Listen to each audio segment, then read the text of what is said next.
प्यारे बच्चों, नमस्कार। तो आज हम चल रहे हैं फिजिक्स के साइंस जो पार्ट है उसका नया वीडियो, नए लेक्चर की ओर। पिछले वीडियो में हमने प्रकाश का परावर्तन पार्ट है, उस प्रकाश के परावर्तन पार्ट में हमने दर्पण के बारे में पढ़ा। दर्पण क्या है, दर्पण से संबंधित कुछ परिभाषाएं देखे, जैसे वक्ता केंद्र, वक्ता त्रिज्या, द्वारक, ये सब क्या होती है, इस तमाम चीजों के बारे में हम सब देखे। फोकस क्या होती है ये भी हम सब देखे कि अगर किसी भी दर्पण में चाहे अवतल हो चाहे उत्तल हो, उसमें प्रधान अक्ष के समांतर जब हम किरण को आपतित कराते हैं तो वह दर्पण से परावर्तन के बाद प्रधान अक्ष के एक बिंदु पर मिलती है या एक बिंदु से निकलती हुई प्रतीत होती है। तो जिस बिंदु पर वो मिलती है या जिस बिंदु से निकलती हुई प्रतीत होती है, वही बिंदु उस दर्पण के लिए क्या कहलाता है? फोकस कहलाता है। वही बिंदु उस दर्पण के लिए क्या कहलाता है? फोकस कहलाता है। समझ, एग्जाम में ये आता है, समझिए। अब बात उससे आगे की आती है, आपसे पूछा जाएगा, कहा जाएगा कि फोकस दूरी क्या है, किसको कहते हैं फोकस दूरी। तो स्पष्ट है, जब जस्ट आगे जाकर के हम सब एक चीज पढ़ेंगे कि चिन्ह परिपाटी, दर्पण के लिए चिन्ह परिपाटी क्या होती है। तो जब आप दर्पण के लिए चिन्ह परिपाटी अध्ययन करने के लिए जाएंगे, पढ़ने के लिए जाएंगे, तो आपको एक बात दो बात स्पष्ट समझ में आना चाहिए कि वहां पर हम बताएंगे कि जितनी भी दूरियां होती है ना दर्पण में, वो हमेशा उसके दर्पण के ध्रुव से मापी जाती है। समझिए। तो फिलहाल आगे हम चर्चा करेंगे उस चीज का। अभी फिलहाल आप इतना ही समझिए कि हमको फोकस दूरी किसको कहते हैं, फोकल डिस्टेंस क्या है। तो फोकस दूरी के लिए देखिए स्पष्ट लिखा है, दर्पण के ध्रुव और फोकस के बीच की दूरी को क्या कहा जाता है? फोकस दूरी कहा जाता है। देखिए, कहीं पर भी दूरी शब्द लगा हो, आपको डेफिनेशन नहीं मालूम है, लेकिन दूरी शब्द लगा हो तो डेफिनेशन जब बोलने लगिएगा तो उसको क्या कीजिएगा, तो एक तो ध्रुव ले लीजिएगा, दर्पण के ध्रुव, और जो कहता है फोकस कहता है तो फोकस की दूरी, वस्तु कह रहा है तो ध्रुव से फोकस वस्तु की दूरी, प्रतिबिंब कह रहा है तो दर्पण से के ध्रुव से प्रतिबिंब की दूरी, जो आपको कहे, वक्ता त्रिज्या कह रहा है, वक्ता त्रिज्या मतलब वक्ता दूरी, वक्ता केंद्र की दूरी, तो फोकस मतलब दर्पण की ध्रुव से वक्ता केंद्र की दूरी है। बात समझ लो। ये चीजें आपको जो है, ये आपको कुछ चीजें समझने में आपको मदद करेगी। तो चूंकि यहाँ पर दूरी लिखा है तो स्पष्ट आ रहा है दूरी, लेकिन कैसा दूरी? फोकस दूरी, मतलब ध्रुव और फोकस के बीच की दूरी। एक वर्ड में अगर आपको जवाब देना है, एक शब्द में, यही ध्रुव और फोकस के बीच को दूरी को हम सब क्या कहते हैं? फोकस दूरी। डिटेल से लिखना है तो दर्पण के ध्रुव और फोकस के बीच की दूरी को क्या कहा जाता है? फोकस दूरी कहा जाता है। अब ध्यान से समझिएगा, फोकस पॉइंट, फोकस जो था उसको हम सब कैपिटल एफ से सूचित करते थे, लेकिन यहाँ पर जो आप देख रहे हैं इसको हम सब क्या चीज से? स्मॉल एफ से सूचित करते हैं। कौन चीज से? स्मॉल एफ से सूचित करते हैं। एक चीज याद रखिएगा क्या जाता है। और एक बात आप नोट करके ये चीज ध्यान में रखिएगा, ये बहुत इंपॉर्टेंट चीजें हैं कि अवतल दर्पण का फोकस जो होता है वो ऋणात्मक होता है। अवतल का फोकस ऋणात्मक, ये और क्लियर आपको कि कैसे ऋणात्मक होता है, ये जब चिन्ह परिपाटी पढ़ेंगे तो आपको और ये क्लियर नजर आ जाएगा आपको कि ये कैसे आपको होता है। बात समझ गया? ये कैसे होता है आपको ये बिल्कुल स्पष्ट आपको नजर आ जाएगा। बात समझ रहे हो? चलिए, अगला है अवतल दर्पण का फोकस दूरी ऋणात्मक एवं उत्तल दर्पण की फोकस दूरी क्या होती है? धनात्मक होती है। ठीक। अब सबसे बड़ी चीज जो एक होती है वो होती है आपको कि इसे जस्ट पहले हम सब पढ़े थे, फोकस मतलब त्रिज्या, और अभी पढ़े फोकस दूरी। एग्जाम पॉइंट ऑफ व्यू से यह एक विजय क्वेश्चन आ जाती है, आपको 5 स्टार क्वेश्चन में लगा लीजिए कि अवतल दर्पण, वैसे किसी भी दर्पण के लिए आ जाएगा डायरेक्ट, आपको मेन हेडिंग ये आ गया आपका कि दर्पण में एफ और आर में संबंध स्थापित करें। क्योंकि दो दर्पण है, तो हम दो दर्पण के लिए यहाँ पर लिखते हैं कि अवतल दर्पण में एफ तथा मतलब फोकस दूरी और वक्रता त्रिज्या में संबंध क्या होता है। आपको मैं संबंध डायरेक्ट बता दूं तो कभी कभी पूछा जा सकता है कि सिद्ध करे कि या अवतल दर्पण में सिद्ध करे एफ बराबर आर बटे टू। कभी कभी आपको ये पूछा जाता है, कभी कभी इसी का दूसरा रूप होता है आर बराबर में 2f, ये भी पूछा जाता है। तो अब उतनी टेंशन नहीं लेनी है, एक चीज आप याद रखो कैसे ये होता है, ये मैं आपको आगे बताने वाला हूँ, ध्यान से आप सब देखिएगा। देखिए सबसे पहला चीज हम करेंगे क्या, तो एक दर्पण ले लिया, अवतल दर्पण, एक किरण को आपतित कहीं से करा दो, आपतित कराए, ये भी किरण दर्पण एमएन पर आपतित हुआ, ठीक है। और जब आप जानते हैं कि जब प्रकाश कोई भी किरण जो होती है, प्रधान अक्ष ये हो, इस प्रधान अक्ष के जब समांतर हम सब क्या करेंगे, किरण को आपतित कराते हैं, प्रधान अक्ष के समांतर किरण को आपतित कराए तो फोकस से गुजरती है। और आपको एक चीज और मालूम होनी चाहिए कि ये क्या है, यह एक तरह से अभिलंब है। क्या ये अभिलंब है, अगर समतल दर्पण में आप पढ़े होंगे तो इस तरह से अभिलंब कहा जाता है। मतलब आपतित किरण और परावर्तित किरण के बीच में क्या होता है, अभिलंब। आपके सर ये कहाँ से अभिलंब हुई, ये आप कैसी बात बता रहे हैं, देखो है जब आप यहाँ पर टेंजेंट खींचोगे ना, यहाँ पर आप टेंजेंट खींचोगे, यहाँ पर टेंजेंट खींचोगे तो ये लकीरें जो आप देख रहे हैं, ये लकीरें ये इस पर क्या होगी, आपको लंब होगी। और ये क्या है, एक तरह से ये तो त्रिज्या है, वक्र त्रिज्या और स्पर्श रेखा त्रिज्या पर लंब होती है, तो ये एक तरह से लंब होती है, ये समझिए। और ये हमेशा कहीं भी ऐसे करके गुजरेगा तो समझिएगा कि यह वक्ता केंद्र से ही गुजरेंगे, ये हमेशा ध्यान रखिएगा। दो चीजें आपको फिक्स, आपको ये चीज ध्यान रखना है कि एक, जब ये किरण समांतर हुआ प्रधान अक्ष के तो फोकस से गुजरेगा, और जो अगर हम इस वक्ता केंद्र से गुजारेंगे तो बिना विचलन की वो निकल जाएगा। एक बात और आप कभी कभी सुन लीजिएगा, ऑब्जेक्टिव में कभी कभी क्वेश्चन आता है कि बताइए कि अवतल दर्पण या उत्तल दर्पण या जग दर्पण कहेगा कि दर्पण में किस बिंदु से होकर के किरण को आपतित कराने पर दर्पण के परावर्तन के बाद पुनः उसी मार्ग पर लौट जाता है, ये आपसे पूछा जाएगा। तो याद रखिएगा कि जब हम इससे गुजारेंगे ना वक्ता केंद्र से, तो यह जैसे ही जाएगा तो इसी मार्ग से वापस फिर चले आएंगे, यह विचलन नहीं होगा। जैसे यहाँ से गुजारे ना, यहाँ से गुजरते इधर भाग जाएगा, क्या समझे? लेकिन यहाँ से अगर गुजारेंगे तो विचलन नहीं होगा, इस बात को आप ध्यान में रखेंगे, जरूर समझ रहे।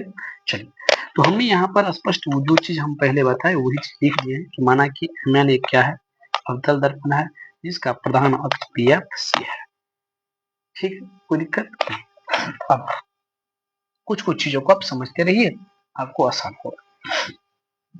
देखिए एक बात बताइए कि चूंकि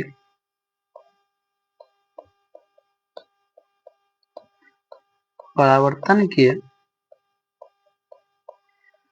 नियम से क्या होगा, एंगल ए बी सी यहाँ पर देख रहे हैं, ये ए बी और सी, ये कौन सा कोण हुआ, आई, ए बी सी बराबर ये कौन सा हुआ, एंगल एफ बी सी बराबर क्या होगा, दोनों क्या होगा, बराबर होगा, ये दोनों क्या होंगे, बराबर। क्यों होगा, चूंकि आई बराबर आर, आई बराबर आर, तो जानते हैं ना आप दोनों और परावर्तन कोण, है ना, परावर्तन के नियम से। दूसरी चीज, चूंकि क्या लिखेंगे, लिखेंगे ए बी समांतर क्या है, ए बी ये समांतर का सिंबल है, ए बी समांतर आपका है प्रधान अक्ष है, इसीलिए आप जानते हैं ये दोनों समांतर है, तो ये कोण और ये कोण क्या होंगे, बराबर होगा, मतलब ये भी हो जाएगा आपको आया।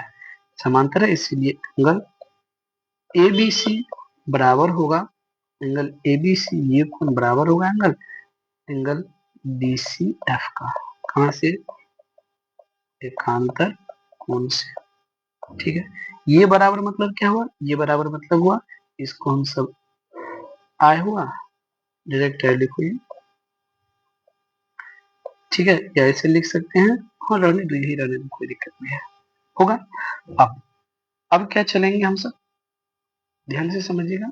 अब त्रिभुज BFC में गौर से देखिए, इस त्रिभुज में जाएंगे, तो इस त्रिभुज में जाएंगे तो क्या हमको मिलेगा? एंगल, सॉरी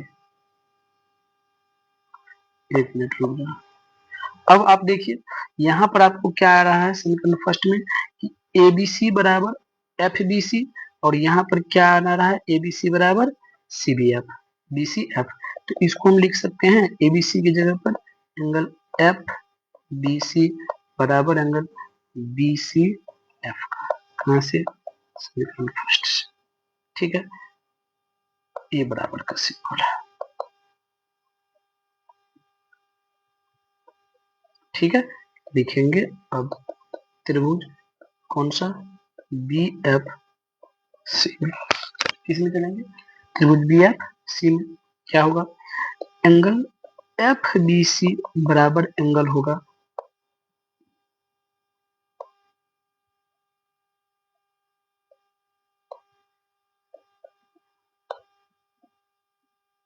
बराबर एंगल क्या होगा?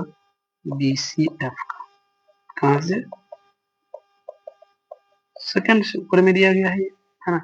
आप जानते हैं क्लास 9th में अगर आप पढ़े होंगे थोड़ा सा भी, आपको याद होगा कि किसी त्रिभुज में अगर दो कोण बराबर होती है, उसके दो भुजा भी संगत भुजा बराबर होती है। तो ये कोण और ये कोण बराबर, तो इसके सामने का ये भुजा, इसके सामने का ये भुजा और इस कोण के सामने का ये भुजा, दोनों क्या होंगे?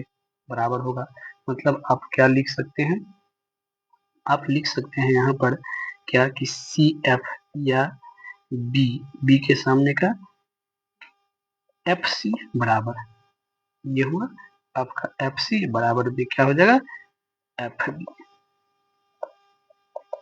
होगा। लिखेंगे अब यदि B P के बहुत क्या है? निकट हो। जब निकट होगा मतलब बताइए कि अगर यह B जो है इसके निकट होगा तो B यह बराबर PF होगा, यानी कि होगा निकट हो तो क्या होगा? BF बराबर में PF होगा। इसीलिए हम लिख सकते हैं कि FC बराबर BF की जगह पर हम लिख सकते हैं PF होगा। हम देख रहे हो यहाँ पर FB जो है, FB या BF उसके जगह पर PF लिख सकते हैं, होगा। इसको मान लो अब थर्ड, कोई दिक्कत? चलिए अब लिखते हैं, क्या लिखेंगे? अब क्या होगा बताइए? लिखेंगे अब PC बराबर, देखो यहां से यहां, चूंकि इसी को तो हम सब R कहते हैं, ये क्या हुआ? R हुआ। और ये जो आप देख रहे हैं इसी को तो हम F कहते हैं, तो ये दोनों लाना है हमको। PC बराबर क्या लिख सकते हैं हम? PC बराबर लिख सकते हैं हम सब, क्या लिखेंगे? PC बराबर लिखेंगे, बोलो, PF प्लस में FC। और आप जानते हैं कि PF और FC दोनों बराबर है, तो PF बराबर में PF, देखो यहाँ पर दोनों बराबर है ना, PF बराबर FC। इसको लिख सकते हैं हम सब 2PF, यहाँ पर हुआ PC। लिखेंगे अब ये, चूंकि मैं चिन्ह परिपाटी नहीं पढ़ा है, इसके बाद पढ़ाऊंगा, हम लिख देंगे चिन्ह परिपाटी से PC को क्या लिख सकते हैं हम सब? PC को लिख सकते हैं -R, आगे बता देंगे आपको। P से C को लिख सकते हैं, वक्रता त्रिज्या हुआ ये, तो -R। और यहीं पर आप देखो PF को क्या लिख सकते हैं? PF को लिख सकते हैं -F, इसीलिए PC की जगह पर लिख दो -R बराबर 2 गुने में -F, क्या बन गया, माइनस आर बराबर माइनस 2f या आर बराबर 2f, एक ये रिलेशन हो गया, या इसी को बदलो तो f बराबर हुआ r/2, समझ गए। तो ये हुआ आपको किस चीज का, अवतल दर्पण के लिए। इसी रिलेशन को आपको हम लैंग्वेज के थ्रू बताएंगे, इसको लैंग्वेज में क्या कहा जाता है। तो अगर आप लैंग्वेज में आप लिखना चाहेंगे इसको, तो आप लिख लीजिएगा, आगे वाला स्लाइड में हम लिख देते हैं आपको कि इसको क्या कहा जाता है। ठीक है, फिलहाल मैं यहाँ पर आपको लैंग्वेज वाला पार्ट लिख देता हूँ, आप जरा समझिएगा। चलिए अब लैंग्वेज वाला लिख लीजिएगा कि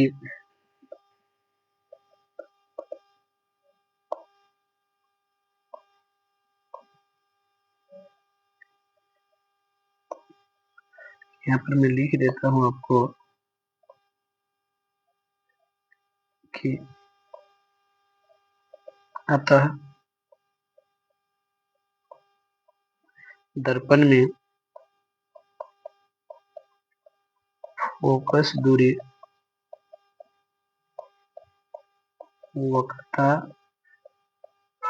त्रिज्या की क्या होती है, आधी होती है।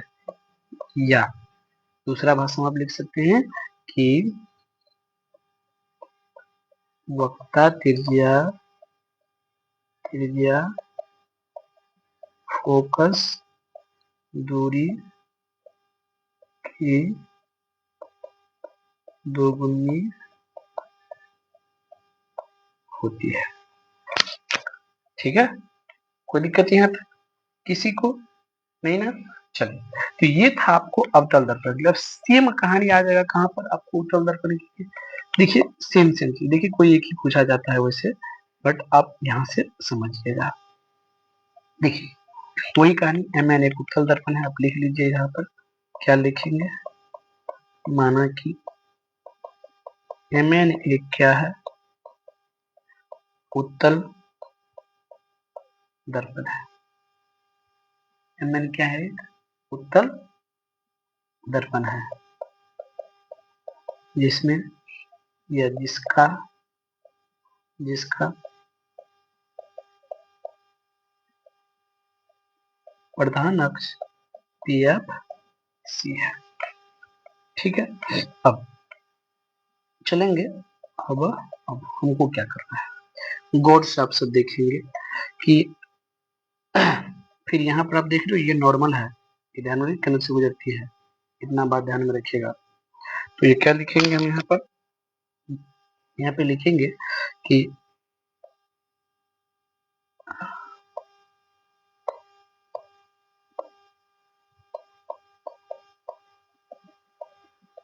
परावर्तन के नियम से, परावर्तन के नियम से क्या होगा, देखिए इसको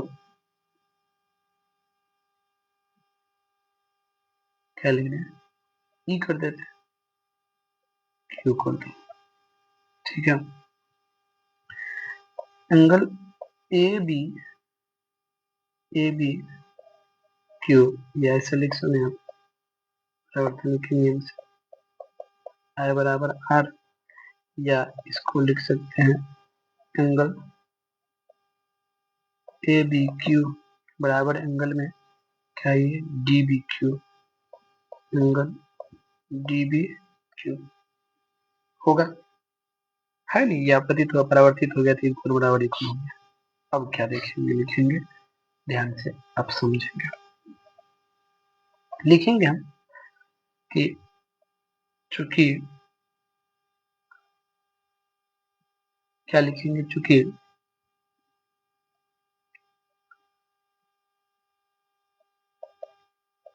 रेखा कौन कौन सा बताओ,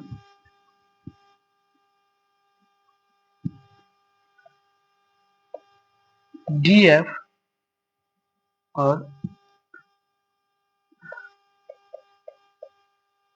और कौन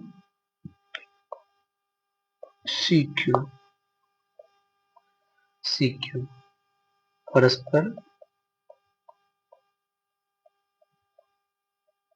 प्रतिच्छेद करती है ना, ये दोनों प्रतिच्छेद करिए क्या होगा, ई कोण और ई कोण क्या होगा बराबर, इसीलिए क्या होगा एंगल एंगल कौन सा D B Q, angle D B Q बराबर हो जाएगा आपको किससे, हो जाएगा आपसे एंगल सी बी एफ से, क्या होगा angle angle F B C, कौन सा कौन होगा, ये होगा आपका शीर्षाभिमुख कोण, शीर्षाभिमुख होगा। इसको मान लीजिए ये आपको फर्स्ट हुआ, ये आपको सेकेंड हो गया, लिखेंगे। अब क्या लिखेंगे, चूंकि ए बी समांतर क्या है, प्रधान अक्ष है, ए बी समांतर प्रधान अक्ष है। तो जब यह रेखा और ये समांतर है तो अब बताइए कि ये कोण बराबर ये कोण होगा, यानी कि क्या होगा एंगल ए बी क्यू बराबर एंगल एफ सी बी, कौन सा कोण होगा, संगत कोण से, क्या भाई संगत कोण से, कोण बराबर, ठीक है। अब आप गौर से देखिए कि जहां पर ए बी क्यू लिखा है, जहां पर क्या लिखा है A B Q, A B Q की जगह पर हम क्या लिख सकते हैं, आपको ए बी क्यू की जगह पर बोलो एंगल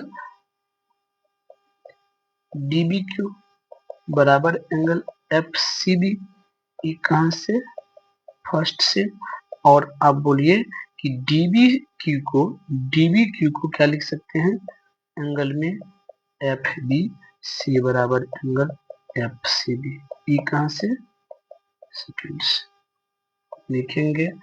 अब त्रिभुज एफ बी सी में देखो वही कहानी जो पहले हम पढ़े थे, एंगल एफ बी सी बराबर एंगल एफ सी बी होगा, इसीलिए इसके सामने का भुजा बोलो ये भुजा बराबर ये भुजा होगा ना बराबर, मतलब बी एफ बराबर एफ सी, ये बराबर होगा ना, क्या होगा ये एफ बी बराबर में, इसीलिए एफ बी बराबर में एफ सी, चूंकि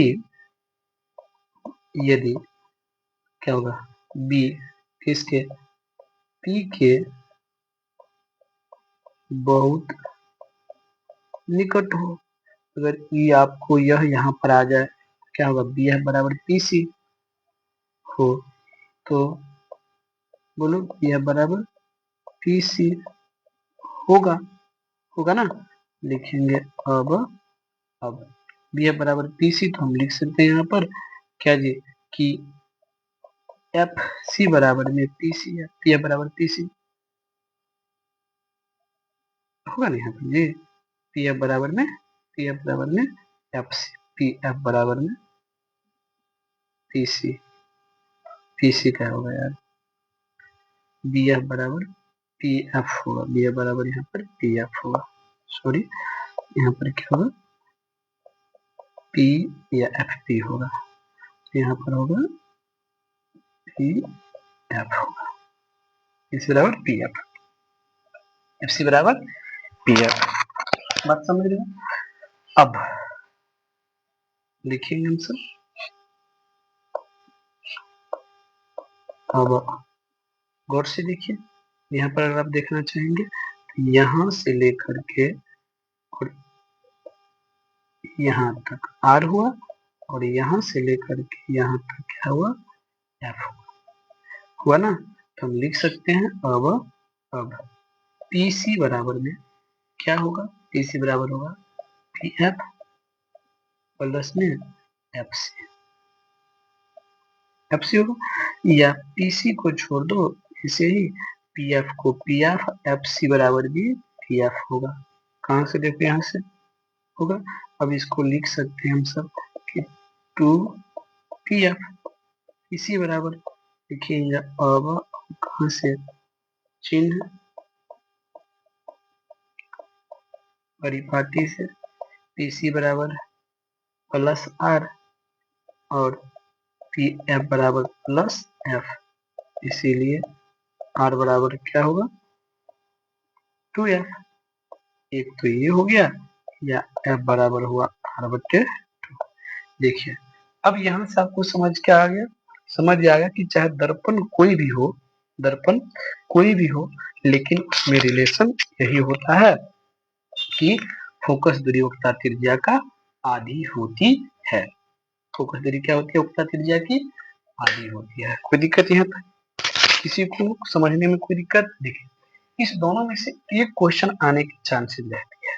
आपको ये क्वेश्चन, ये दो ठो जो है उसमें से एक क्वेश्चन कोई ना कोई आ सकता है।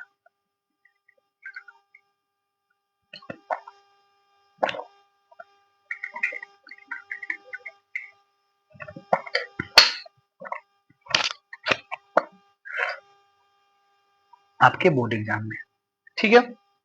चलिए अब जो महत्वपूर्ण चीजें हैं आपको समझनी, वो क्या है कि प्रतिबिंब कैसे बनता है, क्या रिलेटेड आगे जो हम सब पढ़ेंगे वो प्रतिबिंब बनना। देखिए कोई टीचर रटाते हैं, हम कहीं रटना नहीं कुछ नहीं, अभी तक जो समझाए आप हमको बता दीजिए कि कोई रटना कुछ पड़ा नहीं पड़ेगा, पड़ेगा ही नहीं रटना। समझो, समझोगे लाइफ में कभी नहीं भूलोगे, इसलिए समझ समझ करके काम करो हमेशा। लिखा है दर्पण में प्रतिबिंब के बनाने का नियम, कुछ खास नियम है, इस नियम को अगर आप जान लीजिएगा तो प्रतिबिंब बन जाएगा। वो नियम क्या? नियम कुछ नहीं है, बहुत सिंपल सी है नियम। नियम ये आपको पहले ही बता चुके हैं हम। जैसे ये दर्पण है, ठीक है, ये क्या आपका दर्पण है, ये प्रधान अक्ष। आपको तो अभी बताए कि अगर कोई भी हो, ये अगर FIAC है, ये ध्रुव है, ठीक है। आपको बताए कि जब प्रकाश इस प्रधान अक्ष के समांतर गुजरेगा तो वो कहां से गुजरेगी? फोकस। पहला ये याद रखिएगा कि अगर या तो फोकस से गुजारेंगे तो प्रधान अक्ष के समांतर जाएगी, इसका उल्टा भी, अगर किरण को प्रधान अक्ष के समांतर गुजारेंगे तो वह फोकस से गुजरेगी।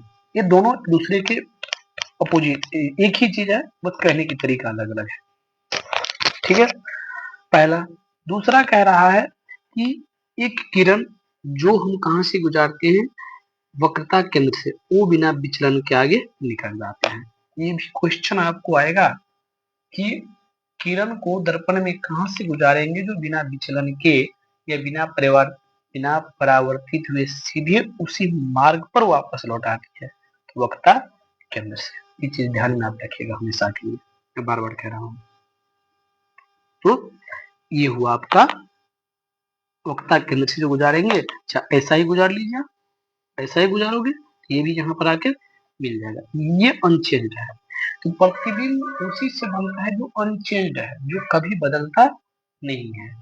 तो दो ही किरण है जो आपको अनचेंज्ड है, एक जो फोकस से गुजरता है, दूसरा जो वक्रता केंद्र से गुजरता है। बस यही दोनों लाइन आपको यहाँ पर मैं लिखा हूं, आप समझिएगा क्या लिखे हैं। लिखे वस्तु के शीर्ष से, कोई भी वस्तु है उसके शीर्ष से प्रधान अक्ष के समांतर किरण को आपतित क्या करते हैं? आपतित कराएं। सबसे पहला चरण क्या है कि वस्तु के शीर्ष, सबसे ऊपर वाला पार्ट जो होगा वहां से हम सब दर्पण प्रधान अक्ष के समांतर किरण को दर्पण पर आपतित कराएंगे। पहला भाग, प्रधान अक्ष के समांतर किरण दर्पण से परावर्तन के बाद फोकस मतलब F से गुजरती है। पता है आपको कि जब वह समांतर प्रधान अक्ष के समांतर दर्पण से होंगे तो दर्पण से जब परावर्तन होगा तो वो कहां से गुजरेगी? फोकस। दूसरी बात। तीसरी बात, अभिलंब वक्रता केंद्र से गुजरती है, अर्थात वस्तु के शीर्ष से वक्रता केंद्र से होकर होते हुए रेखा खींचे। यहीं पर आप लिख भी सकते हो, मैं यहाँ पर लिख देता हूं आपको कि यहाँ पर नोट में लिख लो कि दर्पण में वक्रता केंद्र से गुजरने वाली रेखा रेखा दर्पण से परावर्तन के बाद पुनः उसी रास्ते पर परावर्तित हो जाता है। समझ गए? यानी कि यह एक लंब रेखा होती है, इस चीज को आप ध्यान में रखिएगा। ठीक है, यही बात यहाँ पर कहा गया है। तीसरी बात है कि अनचेंज रेखा, ये दोनों चेंज नहीं होते हैं, यही अनचेंज रेखा जो होती है यही क्या करता है, ये अनचेंज रेखा जो होती है वो प्रतिबिंब बनाती है। दोनों का कटान बिंदु जहाँ होगी वही प्रतिबिंब हुआ, तो वही लिखा है, वक्रता केंद्र से गुजरने वाली रेखा एवं फोकस से गुजरने वाली रेखा एक दूसरे को जिस बिंदु पर क्या करती है, काटती है, वही वस्तु का प्रतिबिंब कहलाता है। सिंपल सी बात है कि दोनों रेखाएं जहां पर काटेगी वही क्या होगा, प्रतिबिंब हुआ, वहीं पर वस्तु का प्रतिबिंब बनेगा। अब अलग अलग जो दर्पणे हैं, उस दर्पण में प्रतिबिंब कहाँ बनेगा, कभी कभी एग्जाम में आपको पूछ देता है कि जब वस्तु अनंत पर हो, कहीं पर हो, तो उसका प्रतिबिंब कहाँ बनेगा, उसके लिए किरण आरेख खींचो, प्रकृति बोलो, मतलब कहाँ कैसा बनेगा, तमाम बातें। तो सीखिए, हम कह रहे हैं अब सीखो, बिना सीखे से आपको कुछ होने वाला नहीं है, इसलिए हम बार बार कह रहे हैं आप क्या कीजिए, सीखिए। ठीक है, चलिए, तो सबसे पहले लिखा है कि अवतल दर्पण में किसी वस्तु का बने प्रतिबिंब का किरण आरेख एवं एवं प्रकृति, किरण आरेख एवं प्रकृति दोनों चीज आपको मैं यहाँ पर दूंगा। क्या लिखा है, जब वस्तु क्या हो, अनंत पर हो, अनंत मतलब इन्फिनाइट पर हो, तो हम एक क्या करेंगे, अवतल दर्पण बनाएंगे। क्या है ये, अवतल दर्पण, क्या है ये, अवतल दर्पण है। हम क्या कि इसमें प्रधान अक्ष खींचे, ये आपको क्या हुआ P, ये आपको F, ये क्या आपका C, कोई दिक्कत नहीं। अब अनंत पर है पर का वस्तु, तो यहाँ पर अनंत हुआ, अनंत मतलब जिसको नहीं देखते हैं, ये अनंत पर वस्तु है, तो उसका तो ना तो शीर्ष का आता है ना पता है, कुछ पते नहीं है, तुम कहाँ से लिखेंगे, तो कोई रेखा एक खींचो अपनी मर्जी से, इसके समान मान लेते हैं, ये किरण हुआ, ये कहाँ से गुजरेगी, ये आपको ऑलरेडी फोकस से गुजरेंगे। ठीक है, अब दूसरी नहीं पता है तो उसका जड़ भी पता तुम्हें है ना, पता है, बिल्कुल पता नहीं है, बिल्कुल पता नहीं है, नहीं पता है, फिर एक नीचे से लकीर ले लो। ठीक है, हो सकता है नीचे ही हो, ये भी यहाँ से गुजर, मतलब ये दोनों कटान बिंदु कहाँ से गुजर रही है, ये गुजर रही है आपको फोकस से। मतलब इस दर्पण पर जब वस्तु अनंत पर होती है तो प्रतिबिंब कहाँ बनेगी, फोकस पर बनेगी। ठीक है, अब इसके लिए प्रकृति क्या है, आप यहाँ पर लिख देंगे, प्रकृति, प्रकृति का मतलब होता है प्रतिबिंब कैसे बनेंगे, लिखेंगे प्रतिबिंब, याद रखिएगा चीजों को, प्रतिबिंब कहाँ पर, फोकस पर, कैसा बनेगा, देखो इधर कर रहा है ना, इस तरफ वस्तु रहती है उसी तरफ बनेंगे तो क्या होगा, वास्तविक होगा। लिखेंगे प्रतिबिंब फोकस पर वास्तविक, प्रतिबिंब हमेशा उल्टा होता है, ध्यान रखिएगा, वास्तविक उल्टा तथा वस्तु से क्या दिख रहा है, कितना बड़ा है, नहीं दिख रहा है, वस्तु से क्या लिखेंगे, बहुत बहुत क्या बनेगा, छोटा बनेगा। ठीक है, आप इसी दोनों चीज को याद रखिएगा, एक ये लाइन और एक ये लाइन। ठीक है, कि जब वस्तु कहाँ पर हो, अनंत पर हो, तो प्रतिबिंब कहाँ बनती है, फोकस पर। अब याद रखिएगा हमेशा कि जैसे वस्तु जितना दर्पण की ओर घुसेंगे प्रतिबिंब उतना दर्पण से, मतलब जहां पर अभी फर्स्ट बार बना वहां से और पीछे घिसकेंगे, वो याद रखिएगा, अपोजिट डायरेक्शन में। समझ रहे हो ना, चलिए, तो पहला हो गया, पहला कंडीशन, कोई दिक्कत मेरे ख्याल से समझने में। अगला है कि जब वस्तु अनंत और वक्रता केंद्र के बीच हो, वक्रता केंद्र के यहाँ पर क्या होगा, केंद्र के बीच हो। ठीक है, चलिए एक पुनः वही कहानी। ये क्या है? एक दर्पण है। क्या है ये? दर्पण। कौन सा दर्पण? अवतल दर्पण। और ये इसका प्रधान अक्ष। ठीक है, ये हो गया P, ये हो गया F, ये हो गया C। एक वस्तु हमने यहाँ पर लिया, ये हुआ एक वस्तु। क्या है ये? वस्तु है। ठीक है, अब क्या करते हैं हम? पहला कंडीशन क्या था? यह ए बी वस्तु अगर है ना, तो इसके शीर्ष से एक किरण को दर्पण पर प्रधान अक्ष के समांतर आपतित करा। पहला नाम। अब ये गुजरता है कहाँ से? ये गुजरता है आपको फोकस से। गुजर गया। और फोकस से गुजरने के पश्चात आपको पता था कि एक कहाँ से गुजरती है? वक्ता केंद्र से। हम एक किरण को वक्ता केंद्र से गुजारते हैं। गुजार दिए, ये वक्ता केंद्र से गुजर गया। दोनों कटान बिंदु कहाँ पर है? यहाँ पर है ना। तो ये जो आप दिख रहा है, ये यही क्या हुआ आपका? यही आपका हुआ प्रतिबिंब। ये हुआ बी डैश, ये हुआ ए डैश। बात समझ गया? कोई दिक्कत? किसी को प्रॉब्लम नहीं ना है? किसी को प्रॉब्लम? यहाँ पर आपको हो गया ए डैश, यही हुआ आपका प्रतिबिंब। अब इसकी प्रकृति जो हम सब लिखने की चलेंगे कि क्या होगा प्रकृति, बताओ। प्रकृति इसका क्या बनेंगे? प्रकृति कहाँ बना प्रतिबिंब? बोलो। प्रतिबिंब, प्रतिबिंब कहाँ पर बना है? फोकस और वक्ता केंद्र के बीच। प्रतिबिंब कहाँ पर? फोकस और वक्ता केंद्र मतलब सी के बीच। वक्ता केंद्र के बीच।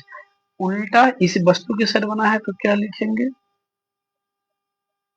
वास्तविक बना है, देखो उल्टा बना है। वास्तविक उल्टा एवं। बताइए कि वस्तु सी देखो, इसकी हाइट देखो कितनी है और इसकी हाइट देखो कितनी है। आपको क्या नजर में आ रहा है? ये छोटा है। क्या लिखेंगे? वास्तविक उल्टा और वस्तु से छोटा। इससे पीछे में क्या लिखे थे? बहुत बहुत छोटा। क्योंकि दिखने रहा था, ये जो दिख रहा है कि ये क्या बना? छोटा बना, वो छोटा नहीं बना था। ठीक है, कोई दिक्कत नहीं। अब देखिए, अब आपको मैं क्या बता रहा हूँ, इससे आगे की कहानी समझिएगा। छोटा बनेगा। देखिए, पूछा जाता है एग्जाम में, कभी कभी ये आरेख खींचने के लिए पूछ देगा, कभी कभी ये प्रकृति पूछ देगा कि बताइए जब वस्तु वक्ता केंद्र पर हो, मतलब सी के अनंत और वक्ता केंद्र के बीच हो, तो प्रतिबिंब कहाँ बनेगी? प्रकृति क्या कहते हैं? प्रतिबिंब की प्रकृति बताए। तो ये बात याद रखिएगा कि प्रतिबिंब वक्ता केंद्र और फोकस के बीच, वास्तविक उल्टा और वस्तु से छोटा बनेंगे। तो स्थिति हुआ। तीसरी स्थिति आपका है कि जब वस्तु वक्ता केंद्र पर ही हो, तब क्या होगा? चलिए उसके लिए भी एक, ये क्या हुआ? अवतल दर्पण। ये क्या हुआ? प्रधान अक्ष। P हुआ, F हुआ, C हुआ। क्या हुआ? ये C हुआ। वस्तु को क्या किया हम?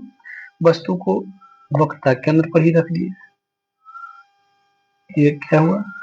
वस्तु हुआ। रूल क्या है? समांतर रेखा खींचो। कहां से गुजरेगी ये? गुजरेगी ये, बोलो, फोकस से।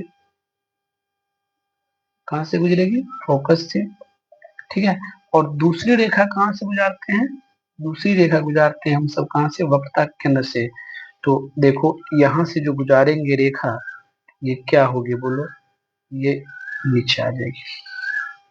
आ जाएगी, यहाँ पर ये मिल जाएगी। तो इसकी प्रतिबिंब कहाँ बनेगी?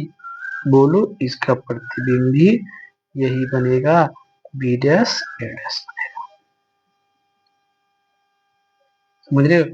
ये ऐसे हो गया, ऊपर से रेखा नीचे आया। इसकी प्रकृति क्या लिखोगे बोलो? प्रकृति में क्या लिखोगे? मतलब कि प्रतिबिंब कहाँ पर? वक्रता केंद्र पर ही।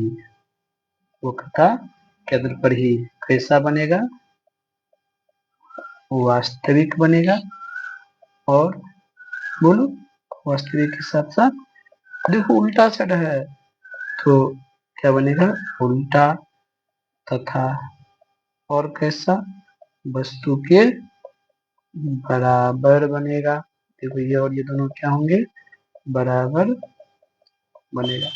ये क्वेश्चन बहुत बहुत इंपॉर्टेंट है, आप इसको 5 स्टार लगा लो। पूछा जाता है एग्जाम क्वेश्चन। बताइए कि अवतल दर्पण में वस्तु को कहाँ रखने पर उसका प्रतिबिंब वस्तु के बराबर बनता है? तो वस्तु के बराबर कहाँ पर बनता है? जब वस्तु कहाँ पर हो? वक्रता केंद्र पर हो।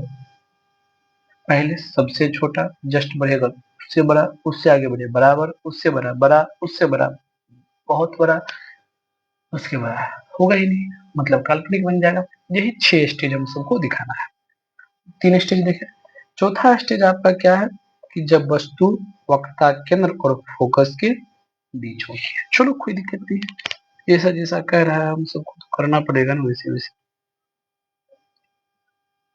यह है आपका प्यारा सा अवतल दर्पण। ये हुआ आपको प्रधान अक्ष, ठीक है। ये आपका हुआ पी, ये होगा एफ, ये होगा सी। वस्तु को सुविधा के ख्याल से हमने क्या किया? कहाँ पे रखा? वक्रता केंद्र और किसके बीच? फोकस के बीच रख दिए। किरण को हमने क्या किया? यह वस्तु ए बी जो था, हमने यहां से एक सरल रेखा खींचा, समांतर है। ये कहां से गुजरेंगे? ये गुजरेंगे आपको फोकस गुजरेंगे। देखिए ऐसे गुजरते हुए, ठीक है। अब एक वक्रता केंद्र से गुजारना है तो इसको वक्रता केंद्र से गुजारिए। वक्रता केंद्र से गुजर गया। अब अब देखिए दोनों का कटान बिंदु कहाँ पर है? यहाँ पर। तो प्रतिबिंब कहाँ पर बना? गौर से देखो, प्रतिबिंब बना यहाँ पर, बना। ये था आपका ए डैश, ये बना आपको बी डैश। समझ गया? अब देखो इसकी प्रकृति क्या होगी, बोलो आप ही सब बताइए। प्रकृति क्या बनेगी? लिखेंगे प्रकृति वक्रता केंद्र और अनंत के बीच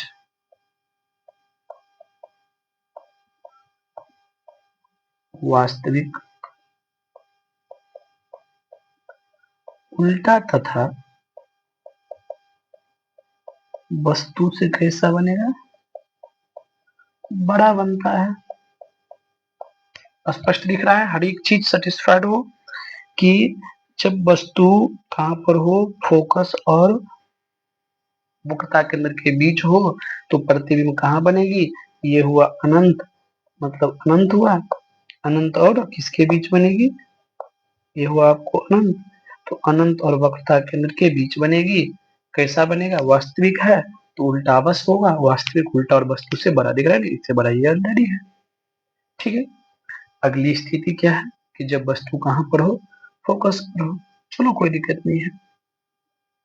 रूल देखो, हम एक भी रूल आपको जो बताए उससे आगे हम नहीं बढ़ रहे हैं, सब कुछ वही है।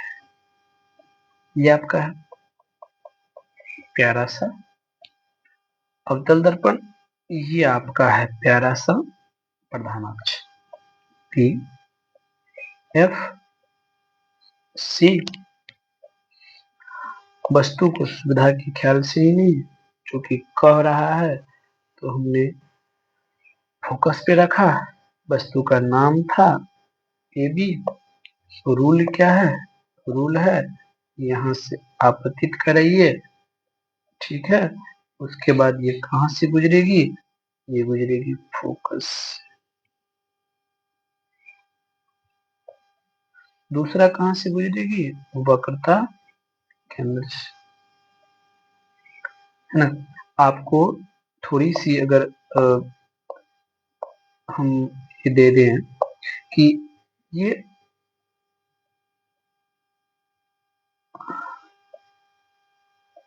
है ना, नजर अगर आपको आएगा थोड़ा थोड़ा, ये लगता है कहीं पर जाकर के अनंत बहुत दूर पर जाकर एक दूसरे से ये लगता है मिल जाएगा, ठीक है। तो इसकी प्रकृति कैसे, मतलब ये एक तरह से कहां पर बना? ये बना अनंत पर। इसकी हाइट की कोई पता नहीं है ना। मतलब ये हुआ आपको बी डैश, और यहाँ पर ये डैश, मतलब इसकी हाइट भी पता नहीं, ठीक है। तो इसकी प्रकृति क्या लिखेंगे, आप बोलिए। प्रकृति में क्या लिखेंगे? लिखेंगे प्रतिबिंब। बोलो कहाँ पर बना जी? अनंत। ये क्या है? अनंत है। प्रतिबिंब अनंत पर, प्रतिबिंब अनंत पर वास्तविक तो बनेगा ही। वास्तविक के साथ साथ क्या बनेगा? वास्तविक, उल्टा, तथा वस्तु से कैसा? बहुत बहुत बड़ा बनेगा। बहुत बहुत बड़ा तो दिखाई नहीं दे रहा है, कहाँ है? प्रतिबिंब नहीं बन रहा है, दोनों कट रहा है, कहाँ पर नहीं कट रहा है, कोनो पता नहीं है। समझ गए? कोई दिक्कत? चलिए अगला है सबसे इंपॉर्टेंट, मोस्ट वैल्यूएबल, वो है आपका लास्ट। कह रहा है कि जब वस्तु फोकस और ध्रुव के बीच, देखिए समझने की चीज है, बहुत समझने की चीजें हैं, ध्यान रखिए। ये है आपका प्यारा सा अवतल दर्पण। क्या है ये? प्यारा सा आपका अवतल दर्पण है। अवतल दर्पण,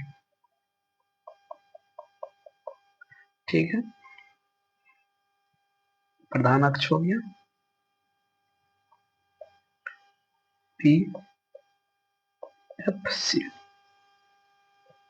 ठीक है। वस्तु को हम क्या किए, कहाँ पे रखें?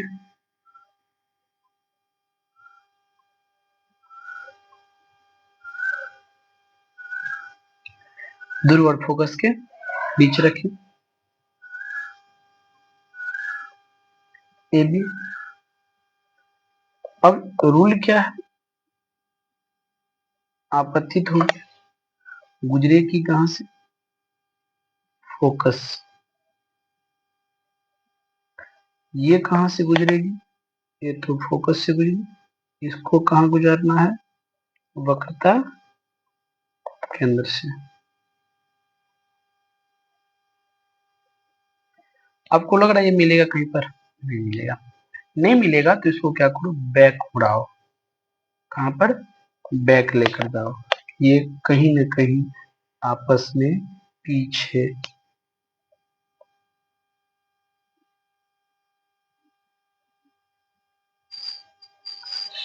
इसको भी बैक ले जाओ।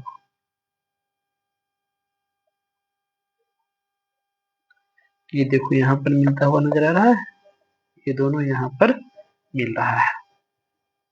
पीछे तो नहीं, आगे तो ये नहीं कहीं पर मिला एक दूसरे से, लेकिन ये लग रहा है पीछे कहीं पर मिल रहा है।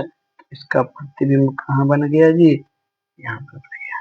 मतलब ये बन गया ए डैश, ये बन गया ए डैश, ठीक है।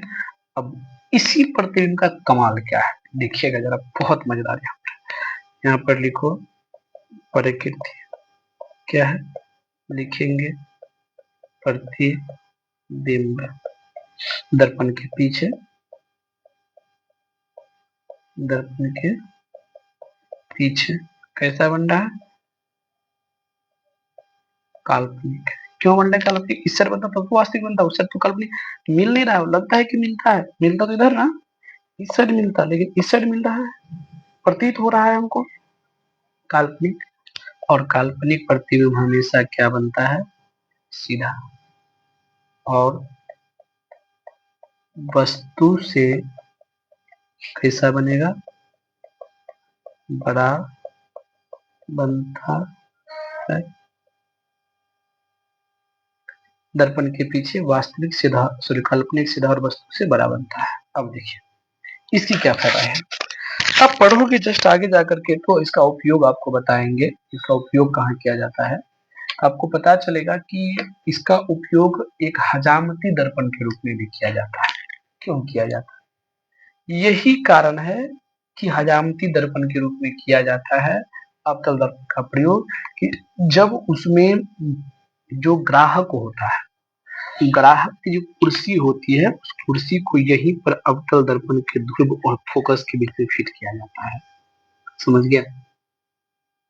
जैसे मैं यहाँ पर बता रहा हूँ कि मान लीजिए ये आपका बहुत बड़ा ये है दर्पण है, और ये है समतल, यहाँ पर ध्रुव, यहाँ पर फोकस है। तो यहाँ पर क्या हुआ, यहाँ पर ये कुर्सी लगाकर और यह आदमी को यहाँ पर एक आदमी जो है वो बैठा है ना। तो इस आदमी का जो यहाँ पर मान लीजिए ये मुंडी है, ठीक है, यहाँ जो इसका जो बाल दिखाई देगा, इसका जो बाल है, ये जो यहाँ पे दिखाई देंगे, इस साइड में दिखाई देंगे दर्पण के उस साइड। और ये देखिए कितने छोटा छोटा जो है, ये आपको बहुत बड़े बड़े, इतना बड़े बड़े बाल आपको दिखाई देंगे, जिससे ये नाई जो खड़े हैं यहाँ पर, ये नाई जो खड़े हैं ना, ये जो नाई खड़े हैं यहाँ पर, ये नाई जो है, इस नाई को बाल काटने में क्या होगा, आसान होता है। छोटे छोटे बाल बड़े बड़े दिखते हैं, जिससे नाई को बाल काटने में आसान होता है, इसीलिए इसका प्रयोग हजामती दर्पण के रूप में किया जाता है। समझे? आगे चल करके जब हम और पढ़ेंगे तो यहाँ से और ऑब्जेक्टिव आता है कि बताइए कि किस दर्पण से हमको आभासी और बड़ा प्रतिबिंब प्राप्त होता है। नॉलेज रहेगा तो बता पाएंगे। जब हम उत्तल दर्पण पढ़ेंगे तो वहां पर आभासी प्रतिबिंब बनता है, लेकिन छोटा प्रतिबिंब बनता है। समतल दर्पण में आभासी प्रतिबिंब बनता है, लेकिन बराबर प्रतिबिंब बनता है।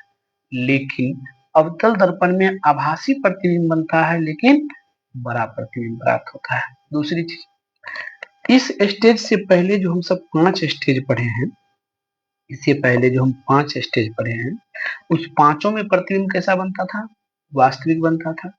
लेकिन सिर्फ एक स्टेज, छठा स्टेज जो है, उसमें प्रतिबिंब क्या बनता है? काल्पनिक। तो आपसे पूछा जाएगा ऑब्जेक्टिव कि बताइए कि अवतल दर्पण में वस्तु को कहाँ रखा जाए, अवतल दर्पण में वस्तु को कहाँ रखा जाए कि उसका प्रतिबिंब काल्पनिक बने, या बस क्या कहते हैं, प्रतिबिंब सीधा प्राप्त हो, ऐसा भी बोला जाएगा। तो आप याद रखिएगा, देखिए मैं जितने भी क्वेश्चन बोल रहा हूँ, हर एक क्वेश्चन आपके एग्जाम में आएगा, आ सकता है, कोई पूछ सकता है, लेकिन इस चीजों को आप जब समझेंगे तभी आप जवाब दे पाओगे या लिख पाओगे। ठीक है? तो क्या बोले कि जब आपसे पूछा जाएगा कि अवतल दर्पण में वस्तु को कहाँ रखने पर उसका आभासी प्रतिबिंब प्राप्त होता है, कि सीधा प्रतिबिंब प्राप्त होता है, तो वह जगह एक ही है, वह है आपका दर्पण के फोकस और ध्रुव के बीच। जब इस बीच में रखेंगे तो प्रतिबिंब क्या होगा? आभासी और सीधा बनेंगे।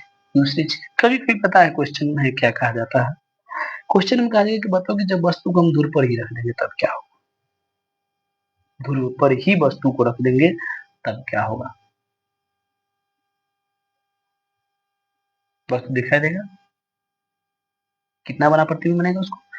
मान लीजिए ध्रुव पर हम वस्तु को रख दिए, इस ध्रुव पर रख देंगे, ठीक है, तो देखिए जब वस्तु को ध्रुव पे रख देंगे तो प्रतिबिंब कहाँ बनेगा? काल्पनिक ही बनेंगे, सीधा ही बनेंगे, लेकिन उसका प्रतिबिंब जो होगा बहुत बड़ा दिखाई देगा, बहुत बड़ा दिखाई देंगे। जितने आप देखिए वस्तु को जितना दूरी ले जाएंगे, प्रतिबिंब उतना छोटा, मतलब फोकस के जितना नजदीक होगा प्रतिबिंब उतना छोटा बनेगा। ध्रुव के जितने नजदीक जाएंगे उतना प्रतिबिंब आपको बड़ा बनता जाएगा। ठीक है, तो ये आपको कारण था। यहाँ कोई डाउट? यहाँ से कई सारे क्वेश्चन बनते हैं आपका। अब ये अवतल दर्पण की कहानी हो गई। उत्तल दर्पण में दो ही स्टेज होता है। अब दोनों स्टेज को समझ लीजिए। दो स्टेज क्या होता है, एक तो वस्तु जब कहाँ पर हो, अनंत पर हो, और एक जब वस्तु अनंत और ध्रुव के बीच में कहीं पे रखा हो। तो देखिए, जब वस्तु अनंत पे रहता है तब उसकी कहानी क्या होती है। ये प्यारा सा उत्तल दर्पण, ये हमारा ध्रुव हो गया, ये P, ये F और ये C। वस्तु को अनंत पे रख दिया हम, यहाँ पे ये अनंत हो गया, ये हुआ अनंत, है ना। वस्तु को क्या किया हम, सॉरी, हम क्या किए, किरण को आपतित कराए, ये क्या होगा, परावर्तित हो जाएंगे। लेकिन ये किससे निकलता हुआ प्रतीत होगा, आपको प्रतीत होगा कि लग रहा है कि यह फोकस से आ रही है। दूसरा, एक से तो नहीं मौका मिलेगा, तो फिर दूसरा प्रति लाइन खींचे और ये भी परावर्तित हो जाएंगे। लेकिन आपको एहसास होगा कि ये भी कहाँ से निकल रही है, फोकस से। ठीक है, यानी कि प्रतिबिंब एक्चुअल में कहाँ बन रहा है, प्रतिबिंब बन रहा है फोकस पर। तो हम लिखेंगे इसकी प्रकृति में क्या, कि प्रतिबिंब कहाँ पर, बोलो,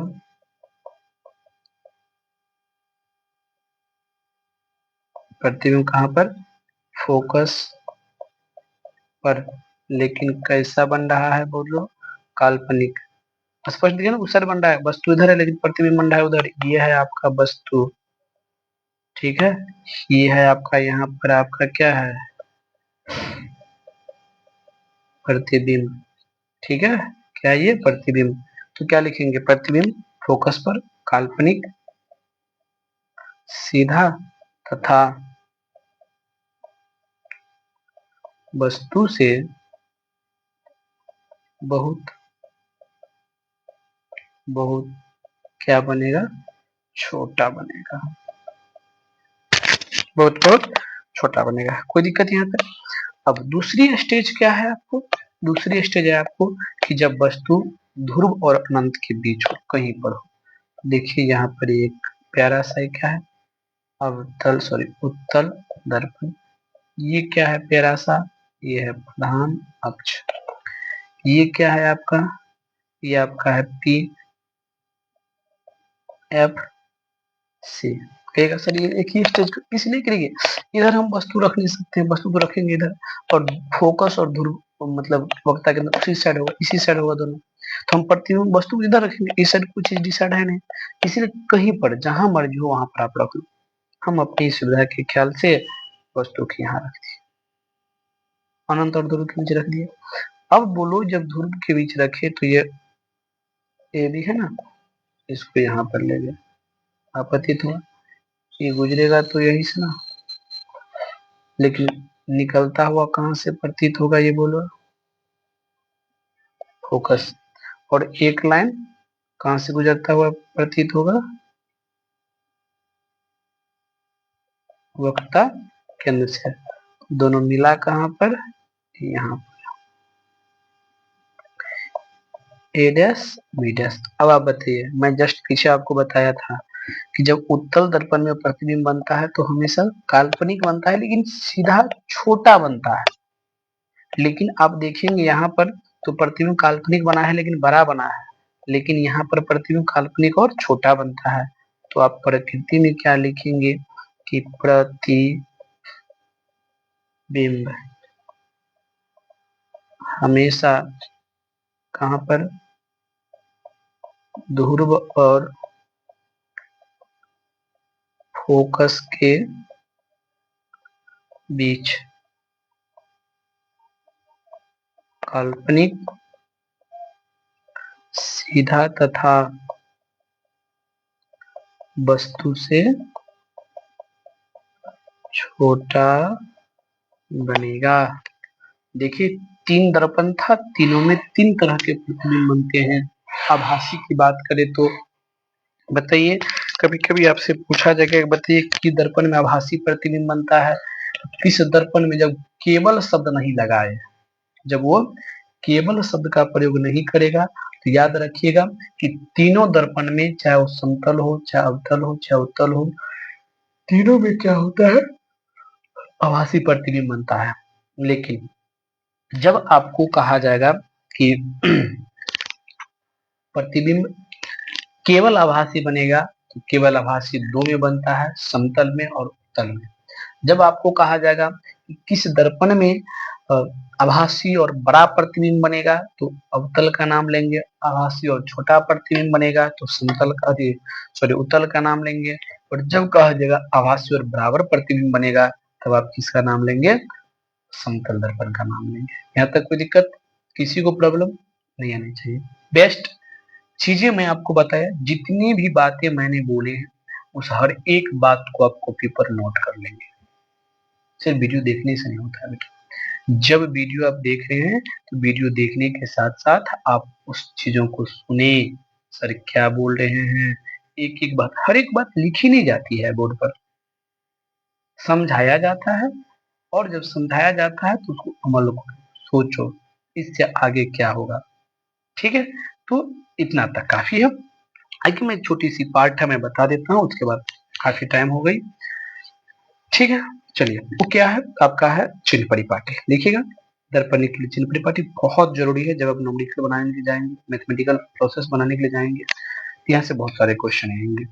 सबसे पहले इसमें होता क्या है कि आप जानते हैं कि एक्स एक्सिस है, ये वाई एक्सिस है। ठीक है, इधर ये क्या होती है, प्लस होती है, इधर माइनस, ऊपर प्लस नीचे माइनस। अगर यही याद रह गया बाबू तो मेरा पार है। ठीक है, सिर्फ ये अगर कोऑर्डिनेट पड़े हैं तो ये आपको अगर आता है तो ये खत्म है। किसी भी दर्पण को एज इट आप क्या कीजिए, जहां पर है, जिस दर्पण का ध्रुव होता है, इसमें जो मूल बिंदु वहां पे रख दो, रख दो। और अगर आप इसको याद नहीं है, चिन्ह परिपाटी नहीं पढ़े, फिर भी आप बता रहे हैं, बताओ इधर जितने भी दूरी होंगे वो सब क्या होगा, निगेटिव होगा ना। लेफ्ट साइड इधर जितने भी होंगे, देखो निगेटिव ना, ये सब क्या होगा, निगेटिव। और इस साइड जितने भी होगा सब क्या होगा, पॉजिटिव। ये तो सब आम जानता है ना। तो तो आप हमेशा याद रखिएगा कि दर्पण के लेफ्ट होगा, ये तो लेफ्ट ही होगा ना, और ये आपको राइट होगा। ठीक है, तो जो लेफ्ट जो दूरियां होंगी वो ऋणात्मक होगी, राइट जो होगी वो धनात्मक होगी। ठीक है, अब बताओ यहाँ से ऊपर जो होगी वो क्या होगा, पॉजिटिव, यहाँ से नीचे जो होगी वो क्या होगी, नेगेटिव। बस वही बात है, ये प्रधान अक्ष एक्स एक्सिस, इससे ऊपर जो होगी सब धनात्मक, नीचे जो होगी ऋणात्मक। बस यही चीजें हैं। बट बुक इसको चिन्ह परिपाटी जो नाम दिया तो एक दूसरी भाषा में दे दिया। क्या दूसरी भाषा कहती है कि आपतित किरण के दिशा में, आपतित किधर से होगा, इधर से आपतित कराएंगे ना, इधर से, तो इस दिशा में जो भी दूरियां मापेंगे वो हर एक दूरियां क्या होगी, धनात्मक। और एक चीज, सबसे पहली चीज, कि दर्पण में सभी दूरियां उसके ध्रुव से मापी जाती है।